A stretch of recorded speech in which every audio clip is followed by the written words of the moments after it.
अस्सलाम वालेकुम my YouTube family, कैसे हैं आप सब। उम्मीद करती हूँ कि सब ठीक ठाक होंगे। आज आप लोगों को मैं वेलकम करती हूँ अपने एक और न्यू ब्रांड ब्लॉग में।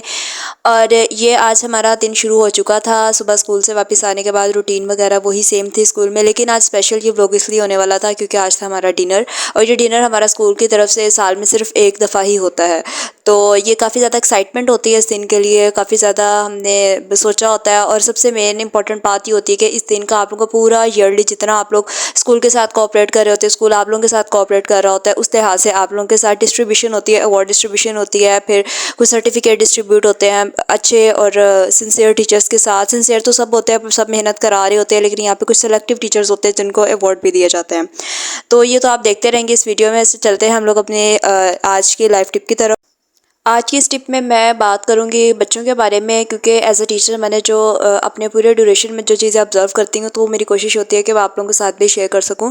तो हमारे बच्चों में नफ़रतें कहाँ से आती हैं? हम लोग कहते हैं कि बच्चे नफ़रत करना कैसे सीखते हैं। तो इसमें सबसे पहला हमारा घर का माहौल होता है कि हमारा घर का माहौल कैसा है, और उसके बाद स्कूल के अंदर जो टीचर्स बच्चों को ऑब्जर्व कर रही होती है, बार बार देख रही होती है कि बच्चे के अंदर कौन सी चीज़ें इन्वॉल्व हो रही हैं, कौन सी ऐसी चीज़ें नेगेटिव चीज़ें आ रही हैं जिसकी वजह से बच्चे को बचना चाहिए। तो इसमें सबसे पहले और सबसे इंपॉर्टेंट बात होती है कि आपके अपने घर का माहौल कैसा है। आप लोगों ने देखा होगा कि फैमिलीज़ के अंदर बड़ों की लड़ाई हो जाती है, छोटे बच्चों के आपस में किसी बात पे भी तल्ख कलामी हो जाती है। तो हमारे अंदर सबसे पहले क्या होता है कि हम बच्चों के सामने बैठ कर उस चीज़ को ओपनली डिस्कस कर रहे होते हैं। हम लोग कह रहे होते हैं कि जी फ़लाने ने हमारे साथ ऐसे कर दिया, फ़लाने ने हमें ये कह दिया, इसको ऐसे कहना नहीं चाहिए था, ये आए तो मैं इसको बताऊँगा, ये आएगी तो उसको मैं बताऊँगी।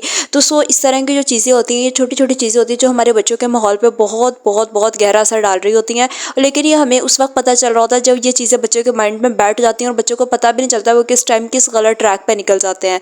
तो कोशिश किया करें कि अपने घर के माहौल को इस तरह रखें कि अगर आपके बड़ों में लड़ाइयाँ हो भी जाती हैं, इवन तो कोई भी फैमिलीज ऐसी नहीं होती जहाँ पे कभी भी कोई ऐसा प्रॉब्लम ना हुआ हो या ऐसा मसला ना हुआ हो कि जिसके ऊपर बात ना हुई हो। घर में ओपनली बातें होती हैं, लेकिन प्लीज़ इस चीज़ को अवॉइड किया करेंगे बच्चों के सामने, ख़ास तौर पर टीन एज हो, कोई बच्चे भी हों। कहते हैं कि बच्चे बड़ों को देख के सीखते हैं, तो वो बच्चे हमें ही देख के सीख रहे होते हैं। ये चीज़ें उन्होंने हमसे ही अडॉप्ट की होती हैं और बाद में हमें हमारे ऊपर जब अप्लाई होती हैं तब हमें पता चलता है कि हमारा बच्चा किस तरह और कब ये गलत ट्रैक पे निकल गया। और इसमें हमारे पेरेंट्स खासतौर पे मदर्स का बहुत रोल होता है, क्योंकि बच्चे 4 से 5 साल तक बच्चे सिर्फ मदर्स के पास रहते हैं। और मेहरबानी इतनी किया करें कि सिर्फ बच्चों के लिए इतना क्लियर करें कि इतना ईजी माहौल रखें कि कोई भी बात हो, घर में कोई भी मसला चल रहा है, वो आपके बहन भाइयों के दरमियान में, आपके हस्बैंड वाइफ के दरमियान में, किसी और के दरमियान में है, लेकिन उसका जो असर है वो बच्चों पे मत होने दें। वो बच्चे उस टाइम पे चीज़ें, छोटी छोटी चीज़ें पिक कर रहे होते हैं और हमें इस चीज़ का अंदाज़ा भी नहीं होता। बच्चे वो चीज़ें पिक कर रहे होते हैं कि हम लोग देख के हैरान रह जाते हैं।